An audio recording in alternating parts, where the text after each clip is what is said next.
সবচেয়ে বেশি আত্মমর্যাদা আল্লাহ রাব্বুল আলামিনের জাতে পাকের। তাহলে তিনি কিভাবে আমাদের এই সোহাবের এগুলো নেবেন? মসজিদ ভর্তি মানুষ আমরা তাসবিহ পাঠ করছি, আমাদের তাসবিহ সেই তাসবিহ হচ্ছে না যে তাসবিহ আমাদেরকে কোয়ালিটিফুল নামাজ উপহার দিতে পারে। আমাদের নামাজের ক্ষেত্রে যে ত্রুটিটা সবচেয়ে বেশি এবং প্রকট, সেটা হলো আমাদের নামাজের মধ্যে বেশিরভাগ মানুষই আমরা তাড়াহুড়ো করি। আমাদের নামাজের মধ্যে ধীরস্থিরতা খুব কম। নামাজ নিয়ে যদি আমরা এখানে যত মানুষ আছি সবাইকে একটা করে ফর্ম দেওয়া হয় বা কাগজ কলম দেওয়া হয় যে আপনি আপনার নামাজের কোন জায়গাটা নিয়ে আপনার স্যাটিসফ্যাকশন নাই, আপনি কোন জায়গাটা নিয়ে আপনার অভিযোগের জায়গা, নিজের প্রতি নিজের অভিযোগ যে আমার নামাজের এই জায়গাটা নিয়ে আমি তৃপ্ত না, তাহলে আমার মনে হয় বেশিরভাগ মানুষই বলবেন মনোযোগ নাই আমাদের। আমি কি সঠিক বলেছি? আমাদের মনোযোগ নিয়ে আমাদের সবচেয়ে বেশি অভিযোগ নিজের ব্যাপারে, যে আমি নামাজ পড়ি আসলে মনোযোগটা থাকে না, অন্যদিকে মন চলে যায়। এই অভিযোগটা যথার্থ এবং এই অভিযোগ থাকা উচিত, কিন্তু আমরা আমাদের নামাজে যে পরিমাণ তাড়াহুড়ো করি, ওই তাড়াহুড়ো করাটা নামাজের কোয়ালিটিকে যতটা নষ্ট করে দেয়, এই মনোযোগহীনতার চাইতে সেটা অনেক বেশি ক্ষতিকর আমাদের জন্য, সেটা আমরা অনেকে জানিও না। নামাজের যে ফরজ আছে, নামাজের যে ওয়াজিব আছে, এটার তালিকা আছে না? কতগুলো ফরজ, কতগুলো ওয়াজিব, আর কতগুলো সুন্নাহ। এই ফরজ ওয়াজিব সুন্নতের তালিকার মধ্যে আপনি মনোযোগ ধরে রাখা, এটা ফরজ ওয়াজিব এর তালিকাতে আপনি পাবেন। অবশ্যই সেটা নামাজের প্রাণ, নামাজের আসল জিনিস, রূহ, সন্দেহ নেই। কিন্তু কারণ মনোযোগ কম থাকলো, এর কারণে তার নামাজ বিশুদ্ধই হবে না, ফরজ আদায়ই হবে না, সুজদা দিতে হবে, এমন কোনো কথা নেই। কিন্তু তাড়াহুড়ো এটা যদি একটা লেভেল ক্রস করে চলে যায়, তাহলে সেক্ষেত্রে নামাজ হবেই। কারণ নামাজের মধ্যে ধীরস্থিরতা মিনিমাম একটা লেভেল পর্যন্ত থাকা, এটা হাম্বলি ফুকাহে কেরামের মতে ফরজ, হানাফি মাযহাব এর উলামায়ে কেরামের মতে ওয়াজিব। তার মানে সব উলামায়ে কেরাম একমত এটা আবশ্যক। মাত্রা নিয়ে মত পার্থক্য আছে। যেহেতু এদেশে আমরা বেশিরভাগ মানুষ হানাফি ফিকহ ফলো করি, অতএব ওয়াজিব তো নিশ্চিত। বরং অনেক ইমামদের মতে, সৌদি আরবের আলেমদের মতে এটাও ফরজ। তাহলে এই যে নামাজের মধ্যে তাড়াহুড়ো করা, এটা নামাজকে নষ্ট পর্যন্ত করে দিতে পারে। অথচ বেশিরভাগ মানুষের মধ্যে আমাদের এই রোগটা, ব্যাধিটা আছে। এই ব্যাধিটা সম্পর্কে আমাদের অনেকের খবরও নেই, আমরা জানি না যে ব্যাধিটা আমার মধ্যে আছে। এমনকি যারা আমরা মনোযোগ নিয়ে অভিযোগ করি যে আমার মনোযোগ ঠিক থাকে না, মনোযোগ ধরে রাখতে পারি না, আমার নিজের ক্ষুদ্র অভিজ্ঞতা, আমি দেখেছি যে যদি কেউ নামাজ খুব বেশি সময় নিয়ে আদায় করতে পারেন, ধীরস্থিরতার সাথে আদায় করতে পারেন, তার নামাজে মনোযোগ অটোমেটিক চলে আসে। এটা আপনি আজকে থেকে ট্রাই করতে পারেন। আপনার 2 রাকাত নামাজের জন্য ধরা যাক আপনি 3 মিনিট বরাদ্দ করেন, আপনি আজ থেকে 2 রাকাত নামাজের জন্য 5 মিনিট বরাদ্দ করেন। 4 রাকাত নামাজ পড়তে আপনার 5-6 মিনিট সময় লাগে, আজকে থেকে আপনি 10 মিনিট টাইম বরাদ্দ করেন। রুকুতে যে পরিমাণ সময় আপনি অন্য সময় দেন, আজকে থেকে একটু বাড়িয়ে দেন। সেজদায় যে পরিমাণ সময় দেন, আজকে সেটাকে ডাবল করে দেন। 2 সেজদার মাঝখানে উঠে বসা এবং সেখানে দোয়া আছে। এই দোয়া মিন জাওয়ামিআল আদইয়া, অল্প কথায় দুনিয়ার সব, আখিরাতের সব চাওয়া হয়ে যায় মাত্র 4-5টি বাক্যে, সব চাওয়া হয়ে যায়। ছোট ছোট কয়েকটা দোয়া, রব্বিগফিরলি ওয়ারহামনি ওয়াহদিনি ওয়াআফিনি ওয়ারফানি ওয়াজবুরনি ওয়ারযুকনি। কয়েকটা হাদিসের সন্নিবেশ করলাম। এই সবগুলো শব্দ এক হাদিসে নেই, কয়েক হাদিসে কয়েকটা শব্দ আছে, সবগুলো ঘুরে ফিরে এগুলোই, এর মধ্যেই সব। এখানে আল্লাহর কাছে ক্ষমা চাওয়া হচ্ছে, ক্ষতিপূরণ চাওয়া হচ্ছে, কোনো ক্ষতি হলে যেন আল্লাহ পোষায়া দেন, রিজিক চাওয়া হচ্ছে, মর্যাদা চাওয়া হচ্ছে, রিজিক, দুনিয়ার সমস্যা, আখিরাতের সমস্যা, সব সমস্যার সমাধান চাওয়া হচ্ছে 2 সিজদার মাঝখানে। এখানে যে নবী করিম সাল্লাল্লাহু আলাইহি ওয়াসাল্লাম দোয়া শিখিয়েছেন, কেন শিখিয়েছেন? তার মানে দোয়া করার একটা জায়গা এটা। আমরা বেশিরভাগ মানুষ দেখবেন সিজদা থেকে উঠে বসেই আবার সিজদা দৌড় দিচ্ছে। এটা দোয়ার একটা জায়গা। এখন আপনি দোয়া পড়ছেন, ঠিক আছে, কিন্তু আমি যদি একটু দেখাই দোয়া পড়ার স্টাইলটা। ধরেন সিজদা থেকে আপনি উঠলেন, উঠতে উঠতে আপনি শুরু করলেন রব্বিগফিরলি ওয়ারহামনি ওয়াহদিনি ওয়াআফিনি। আবার আল্লাহু আকবার বললেন। একে দ্রুততার সাথে বললেন, আরেকটা হলো উঠতে উঠতে বললেন, যেতে যেতে বললেন। এবার আসেন, এটাকে আমরা জাগতিক একটা চাওয়ার সাথে মিলাই। আপনি আপনার এলাকার এমপি সাহেবের কাছে গেছেন একটা গুরুত্বপূর্ণ চাওয়া নিয়ে, আপনার এলাকাবাসীর দরকারি একটা জিনিস আছে বা কয়েকটা জিনিস আছে। এমপি সাহেবের কাছে যাওয়ার সময় উনি বসে অপেক্ষা করছেন, মিটিংয়ের টাইম সেট হয়েছে, আপনারা নেতারা গেলেন। ঢুকতে ঢুকতে বললেন, এমপি সাহেব আমাদের আসলে সুয়েজ লাইনের সমস্যা আছে, এই সমস্যা আছে, আমাদের অনেকগুলো সমস্যা আছে। ঢুকতে ঢুকতে বললেন, তারা অবশ্যই ঢুকতে ঢুকতে বললেন, কারণ আপনার হাতে সময় কম। ঢুকতে ঢুকতে বললেন, বলে ওখানে যায় কিছু কথা বলে, বাকি কথা এখনো বাকি আছে, আপনি বেরোতে বলে, তাহলে এমপি সাহেব আমাদের আরো কিছু সমস্যা আছে, আপনি এটা বলতে বলতে বাইরে হলেন, কারণ আপনি অনেক ব্যস্ত। কি বলেন, এমপি সাহেবের ইমপ্রেশনটা কেমন হবে? পাগল নাকি? মানুষ এসে দরখাস্ত নিয়া, হাদিয়া তোফা নিয়া বসে থেকে তার জিনিস নিতে পারে না। ঢুকতে ঢুকতে আলাপ শুরু করছে, যাইতে যাইতে আলাপ করতেছে, কোনো কেয়ার নাই, গুরুত্ব নাই। ফাউল। আমি কি সঠিক বলেছি? তাহলে কিভাবে আমরা আশা করি যে আল্লাহ রাব্বুল আলামিনের কাছে আমরা যাইতে যাইতে পথে পথে দোয়া করব, কোনো ইহতিমাম নাই, কোনো স্থিরতা নাই, কোনো মনোযোগ নাই, কোনো আকুতি নাই, হৃদয় নিংড়ানো দোয়া নাই, কলিজা ছেঁড়া চাওয়া নাই। কিভাবে আমরা আশা করি যে আল্লাহ রাব্বুল আলামিন আমার এটা পূরণ করে দিবেন? দুনিয়ার একজন এমপির যদি এতটুকু আত্মসম্মান থাকে, তো ইন্নাল্লাহ গায়ুর, নবী সাল্লাল্লাহু আলাইহি ওয়াসাল্লাম বলেছেন, আল্লাহ রাব্বুল আলামিনের আত্মসম্মান সবচেয়ে বেশি, আত্মমর্যাদা সবচেয়ে বেশি আল্লাহ তাআলা। এই জন্য আল্লাহর সঙ্গে কেউ যদি কাউকে শিরক করে, আল্লাহকেও খুশি করতে চায়, আবার বান্দাকেও খুশি করতে চায়, তখন আল্লাহ বলেন, বান্দা তুমি যেহেতু আরেকজনকে খুশি করার চিন্তা করছো আমার পাশাপাশি, আমি আসলে কোনো শিরক পছন্দ করি না, আমি আত্মসম্মান বুঝি, সো তুমি তাকেই খুশি করো, সে খুশি হোক, আমি তোমার উপর খুশি হব। তাহলে আমাদের নামাজকে যদি আমরা পোস্টমর্টেম করা শুরু করে দেই, দেখা যাবে ওয়াল্লাহি বেশিরভাগ মানুষ আমাদের নামাজ টিকছে না। এই নামাজ আখিরাতে আল্লাহর কাছে আমাদেরকে মুক্তি এনে দেওয়া তো অনেক পরের কথা, নামাজের যে জাগতিক উপকারিতা থাকার কথা, যেমন ইন্নাস সালাতা তানহা আনিল ফাহশাই ওয়াল মুনকার, নামাজ মানুষকে অশ্লীলতা থেকে, অন্যায় কাজ থেকে বিরত রাখে, এই কাজটা হবে না। এবং আনফরচুনেটলি সেটাই আমরা দেখতে পাচ্ছি, যে নামাজ পড়ছি, আবার সমস্ত অপকর্মের দুয়ারও খোলা আছে। আমার নামাজ আমাকে পরিবর্তন করছে না, নামাজ তো হক আদায় করে হচ্ছে না, নামাজ তো পড়ার মতো পড়ছি না। এই জন্য ভাইয়েরা,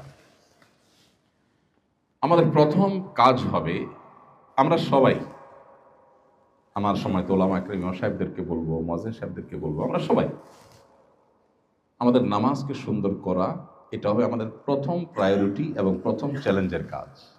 আমরা কিন্তু আদর্শ মসজিদের কথা বলছি, আদর্শ মুসল্লির কথা বলছি, আমরা কিন্তু আমাদের ঈমান আমল এখান থেকে হেফাজত করে নিয়ে যাওয়ার কথা বলছি, এই দুর্গগুলোকে শক্তিশালী দুর্গ হিসাবে গড়ে তোলার কথা বলছি। এর জন্য আমাদের প্রথম পদক্ষেপ হবে কি? আমাদের নামাজকে সবচেয়ে সুন্দর করা। এবং নামাজ সুন্দরের অংশ হিসাবে একটা মাত্র কর্মসূচির কথা বলেছি, সেটা হলো আপনি নামাজটা অধিক সময় নিয়ে করবেন, খুব ধীরস্থিরতার সাথে করবেন। হুযায়ফা ইবনুল ইয়ামান রাদিয়াল্লাহু তাআলা আনহু, তিনি এক ব্যক্তিকে দেখলেন খুব হুলস্থুল করে নামাজ পড়ছে, খুব হুলস্থুল। তখন নামাজ শেষ হওয়ার পর লোকটাকে ডাকলেন, ডেকে বললেন, তুমি এভাবে কতদিন নামাজ পড়ছো? কতদিন তুমি নামাজ পড়ছো? তখন সে লোক বললেন, 50 সানা, 50 বছর ধরে। হয়তো ইসলাম গ্রহণ করার আগে থেকেও তো মক্কার মানুষ, মুশরিকরাও তো নামাজ পড়তো, তাদের নামাজের ধরন ধাঁচ ভিন্ন ছিল, হয়তো মৌকা ও তাসদিয়া ছিল কোরআনের ভাষায়। যাই হোক, তো দীর্ঘদিন পর্যন্ত তিনি নামাজ পড়ছেন। তখন হুযায়ফা ইবনুল ইয়ামান রাদিয়াল্লাহু তাআলা তাকে বললেন, ওয়াল্লাহি, আল্লাহর শপথ করে বলছি, এই যে তাড়াহুড়ো নামাজ যেটা তুমি পড়লা, এই নামাজ নিয়ে যদি তুমি দুনিয়া থেকে যাও, তাহলে তুমি মুহাম্মদ সাল্লাল্লাহু আলাইহি সাল্লামের শরীয়ত এর উপরে প্রতিষ্ঠিত থেকে তোমার মৃত্যু হলো না। তোমার এই নামাজ মুহাম্মদ সাল্লাল্লাহু আলাইহি সাল্লামের নামাজ নয়। আরেক ব্যক্তি নবী করিম সাল্লাল্লাহু আলাইহি সাল্লামের সময় মসজিদে নববীতে প্রবেশ করলেন, করে তিনি দুই রাকাত নামাজ পড়লেন, হয়তো মসজিদে ঢোকার নামাজ ছিল, তাহিয়াতুল মসজিদ, অথবা ফরজ নামাজ হয়তো পরে আসছেন, আদায় করছেন, নামাজ পড়ছেন।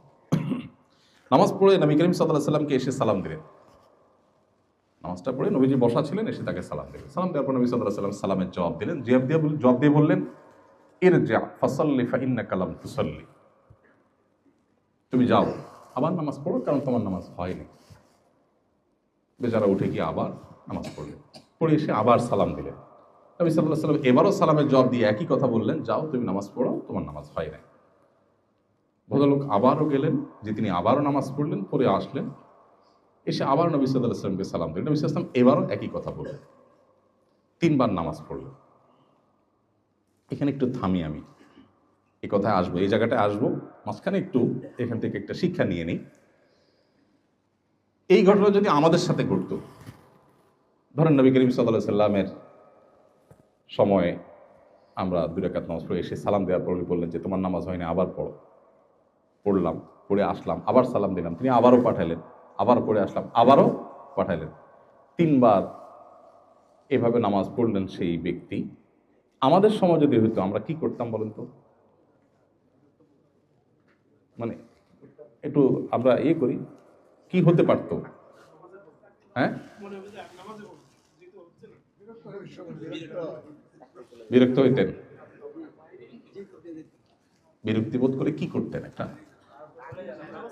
একটা রিপ্লাই তো আসতো, সেটা কি হতে পারতো? হ্যাঁ হ্যাঁ, না সংঘর্ষ, আল্লাহ রসুল যেহেতু, ডাইরেক্ট সংঘর্ষ হয়তো হতো না। ইয়েস, কিভাবে পড়বো, এই যে সঠিক। আমরা হলে বলতাম আপনি আমাকে বলে দিলেই তো হয়, এবার এতবার নামাজ পড়াচ্ছেন, কি সমস্যা, সমস্যাটা কি? আপনি আপনার হুজুরকে দিয়ে চিন্তা করেন, আপনি ইমাম সাহেব যদি আপনাকে এই কাজটা করেন, আপনি কি করবেন? বলবেন হুজুর আপনি আমার সোজা বলে দিলে তো পারতেন, এত আর বলার দরকার কি, আপনি বলছেন না কেন?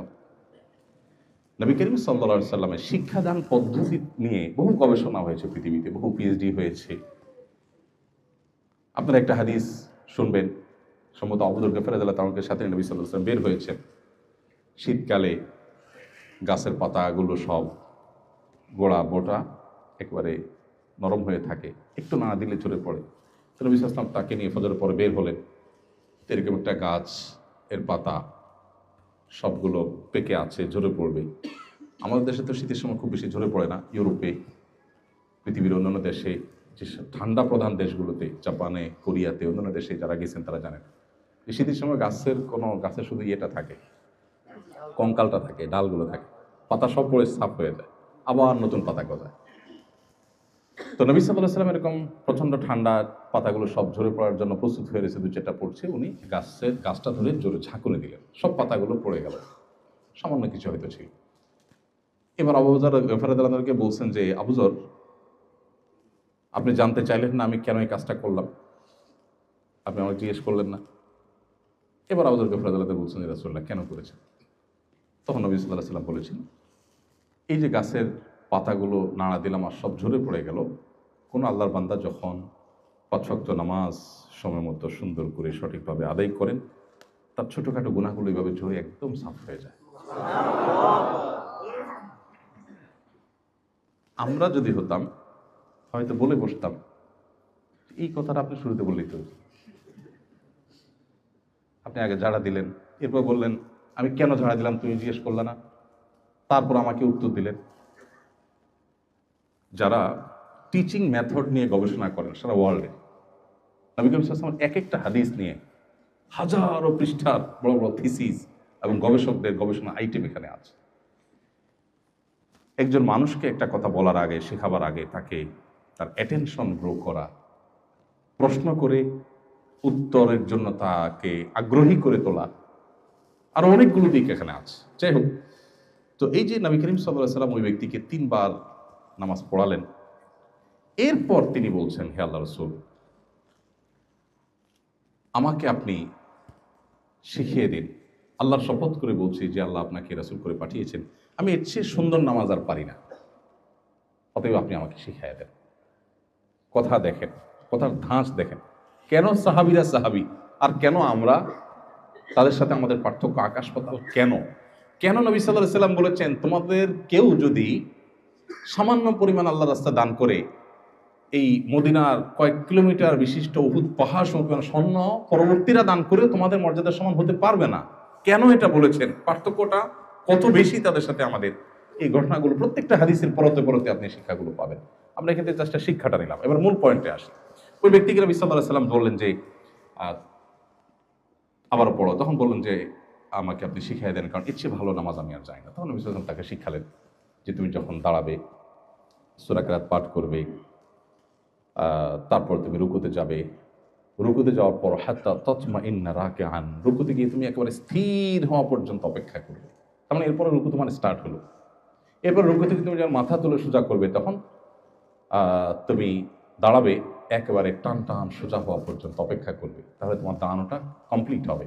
এরপর তুমি যখন সেজদায় যাবে, তুমি একইভাবে সেজদা গিয়ে একেবারে স্থির হওয়া পর্যন্ত অপেক্ষা করবে, তারপর তোমার সেজদা শুরু হলো। সেজদা থেকে সোজা হয়ে বসে তুমি একবারে টান টান সোজা হয়ে বসবে, তারপর বসাটা তোমার কমপ্লিট হবে। এইভাবে প্রতিটি কাজ ধীরে ধীরে তোমাকে করতে হবে। এটা নবী সাল্লাল্লাহু আলাইহি ওয়াসাল্লাম সেই সাহাবীকে শিখালেন।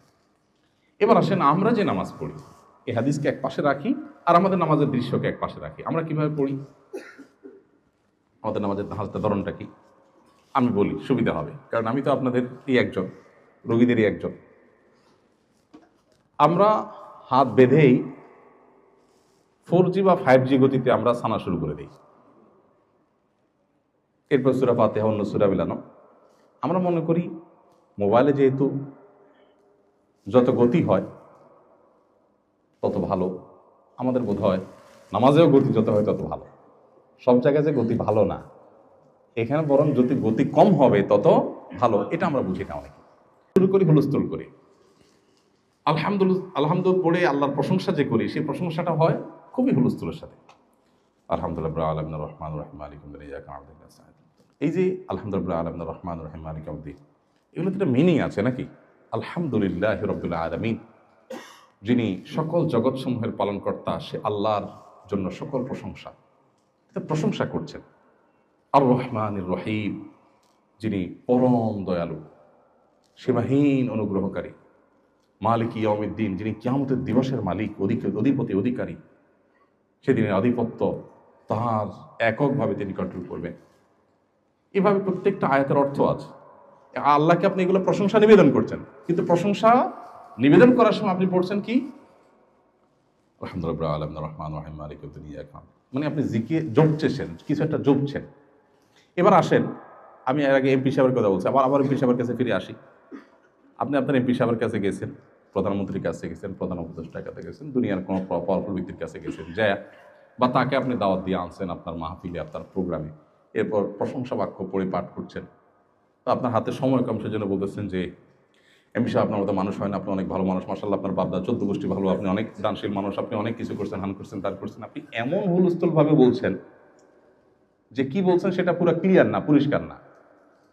আপনার এই প্রশংসায় কি এমপি সাহেব খুশি হবে না বেজার হবে? বলবে দাওয়াত না দিতা সেটাই ভালো ছিল, ডাইকাই নাই, অপমানটা না করলেও পারতাম, এ কথা বলবে না? তাহলে এবার আপনি চিন্তা করেন, আপনি সূরা ফাতিহা পড়ছেন তুফাল মিলে 4G 5G গতিতে, আপনার পড়ার ভিতরে কোনো মাধুর্য নাই, কোনো আল্লাহর প্রতি প্রশংসার প্রকাশের কোনো অনুভূতি নাই, অনুভব নাই, ফিলিংস নাই। আপনার দিল থেকে আপনি বলছেন না, মুখ দিয়ে শুধু জপছেন। এই প্রশংসা আল্লাহ সুবহানাহু ওয়া তাআলা অ্যাকসেপ্ট করবে, এটা আপনি কিভাবে চিন্তা করতে পারেন? এভাবে আমরা অন্য সূরাও শেষ করি। আসেন এবার রুকুতে যাই। আমাদের রুকুর অবস্থা কি? সূরা ফাতিহা পড়লেন, আরেকটা সূরা মিলাইলেন, শেষ করলেন, একটু ব্রেক দিলেন, শেষ হলো। এরপরে আপনি আল্লাহু আকবার বলে রুকুতে যাবেন। এই আল্লাহু আকবার বলে রুকুতে যাবেন। রুকুতে গিয়ে মাথা থেকে কোমর পর্যন্ত টান টান সোজা হয়ে যাবে এবং পায়ের গোড়ালি থেকে কোমর পর্যন্ত সোজা হয়ে যাবে। আপনি পজিশনে যাবেন। এরপরে আল্লাহ তাআলার কাছে আপনি আপনার অবনত মস্তক হয়ে আপনার শরীরটাকে ভেঙে দিয়ে এরপর আপনাকে আল্লাহকে আপনি তাসবিহ নিবেদন করবেন, সুবহান রাব্বিয়াল আযীম, সুবহান রাব্বিয়াল আযীম, আমার মহান রবের পবিত্রতা আমি জ্ঞাপন করছি। আল্লাহকে আপনি পবিত্রতা জ্ঞাপন করছেন। এই যে সুবহান রাব্বিল আযীম পড়ছেন, এইটা পড়তে গিয়ে যদি আপনি এভাবে পড়েন সুবহান রাব্বিল আযীম, সুবহান রাব্বিল আযীম, সুবহান রাব্বিল আযীম, সুবহান রাব্বিল আযীম, সুবহান রাব্বিল আযীম, তাহলে কি দাঁড়াবে? এমপি সাহেব আপনি ভালো, এমপি সাহেব আপনি ভালো, এমপি সাহেব আপনি ভালো। মানে একটু বোঝার জন্য বলছি, শুনতে কেমন শোনা যাবে ওইটা? তাহলে আল্লাহ রাব্বুল আলামিনের শানে আমরা যেটা করছি, তিনি আর কোথাকার এমপি, সেও মানুষ আমিও মানুষ, হয়তো উনি এমপি আমি এমপি না, এই তো এইটুকুর কারণে তিনি যদি এতটা অপমান বোধ করেন, এতটা তিনি কষ্ট পান, তাহলে আল্লাহ রাব্বুল আলামিন তিনি তো গায়ুব, সবচেয়ে বেশি আত্মমর্যাদা আল্লাহ রাব্বুল আলামিনের জাতে পাকের, তাহলে তিনি কিভাবে আমাদের এই সুবহানাল্লাহ এগুলো নেবেন? মুর্শিদ ভর্তি মানুষ আমরা, তাসবিহ পাঠ করছি, আমাদের তাসবিহ সেই তাসবিহ হচ্ছে না যে তাসবিহ আমাদেরকে কোয়ালিটিফুল নামাজ উপহার দিতে পারে। আচ্ছা, এই যে তাসবিহ পাঠ করছি সেটাও হওয়ার কথা ছিল আমি আল্লাহু আকবার বলবো, রুকুতে মাথা থেকে কোমর পর্যন্ত টান টান সোজা হব, পজিশনে যাব, এরপর আমি স্টার্ট করব সুবহান রাব্বিয়াল আযীম। আচ্ছা, আমার প্রশ্ন, রুকুর তাসবিহ কখন পড়তে হয়? প্রশ্নটা কি বেশি কঠিন হয়ে গেল? রুকুর তাসবিহটা কখন পাঠ করতে হয়? রুকুতে যাওয়ার পরে। ফাইন, উত্তর সঠিক। আমরা বেশিরভাগ মানুষ সাধারণত যে প্র্যাকটিস দেখা যায় সেটা হলো আল্লাহু আকবার বলে, মানে শরীরটা বাঁকা করতে একটু সময় লাগে, পজিশনে যেতে সময় লাগে, আল্লাহু আকবার বলে ফেলতে মুহূর্তের মধ্যে, একদম বিদ্যুৎ চমকের মতো আল্লাহু আকবার বলেই সুবহানা বলা শুরু হয়ে যায়। মানে পথে থেকেই সুবহানা রাব্বিয়াল আযীমে সুবহানা শুরু হয়ে যায়। রাব্বিয়াল আযীম হয়তো পজিশনে যাওয়ার পরে হয়। তাইলে প্রথম তাসবিহর অর্ধেক পথে আর অর্ধেক পজিশনে, দ্বিতীয় তাসবিহটা হয়তো পজিশনে হয় হুলস্থুল বিদ্যুৎ গতিতে, আর 3 নম্বর তাসবিহটা আবার সুবহানা বলে শুরু করে মাথা সোজা করতে করতে, তাহলে যাওয়ার পথে এক তাসবিহ, আসার পথে এক তাসবিহ, মাঝখানে এক তাসবিহ। তাহলে তাসবিহটা কি রুকুতে হলো না পথে হলো? আমি কি বুঝাতে পারছি? আপনি দরখাস্ত জমা দেওয়ার কথা এমপি সাহেবের অফিসে,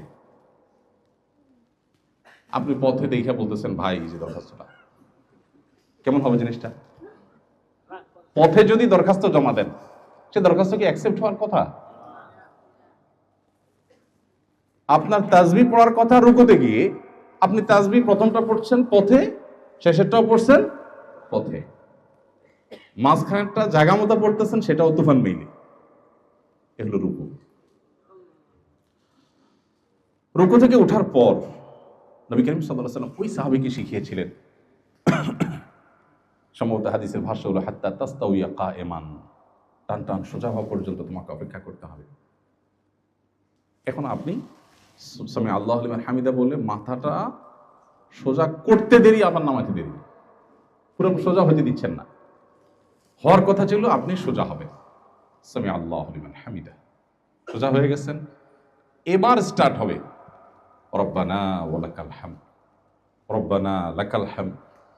হাদিসে কয়েকভাবে আছে, কিন্তু সেটা হবে রুকু থেকে সোজা হয়ে টান টান দাঁড়িয়েছেন, এবার আপনি দাঁড়িয়ে আল্লাহকে প্রশংসা করছেন। নামাজের মূল থিমটা কি? আমি দাঁড়িয়ে প্রশংসা করেছি আল্লাহকে, এরপরে আবেগে আপ্লুত হয়ে শরীরটা ভেঙে দিয়ে আল্লাহর সামনে নুয়ে পড়ে বিনয়ে অবনত হয়ে তারপর আল্লাহর পবিত্রতা জ্ঞাপন করছি। সেভাবে কিছুক্ষণ প্রতি পবিত্রতা জ্ঞাপন করার পর আবারও আমি দাঁড়িয়ে গেলাম, দাঁড়িয়ে টান টান সোজা হয়ে এবার আল্লাহকে আবার প্রশংসা জ্ঞাপন করব, সেই প্রশংসা জ্ঞাপন করব দাঁড়িয়ে। অতএব দাঁড়িয়ে টান টান সোজা হলাম, এরপরে স্টার্ট হবে রব্বানা ওয়া লাকাল হামদ হামদান কাসীরান তাইয়িবান মুবারাকান ফীহ। প্রত্যেকটা শব্দের মিনিং আছে, সেটা বুঝে বুঝে আমি আল্লাহকে নিবেদন করব। হয়ে গেছে দাঁড়ানোর পরের তাসবিহ পড়া, এরপর আমি আল্লাহু আকবার বলে সিজদায় যাব।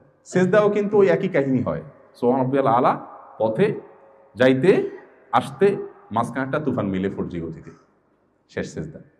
সিজদা থেকে উঠেও ওইরকম সোজা হয়ে টান টান হয়ে বসা বসে নাই, উঠতে দেরি যেতে দেরি নাই। নবী করিম সাল্লাল্লাহু আলাইহি ওয়াসাল্লাম এটাকে বলেছেন কানাকরিদ দিক, মোরগ যেভাবে ঠোকর দেয় আমাদের নামাজগুলো সেরকম ঠোকর।